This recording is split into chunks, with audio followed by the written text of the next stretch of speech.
viewers, may sasakyan, di ba tayo nakakasalita?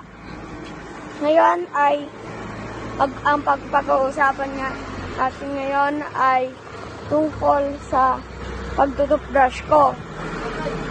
Lagi ako nag-toothbrush po. Lagi ako bumuljol. Pag nagbumuljol ako, ang kapalit ay cellphone. At nag-ano rin ako.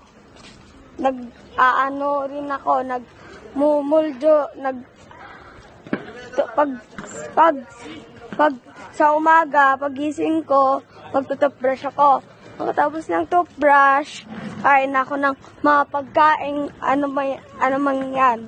At ang pangarap ko sa buhay, ang maging guro ng anumang school na gusto kong maabot.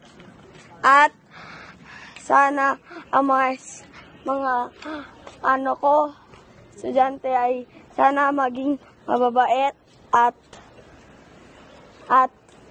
at marami pang iba.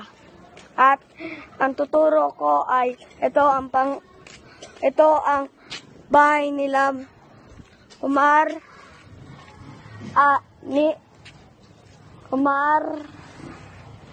Nits at Malawin. Yan lang.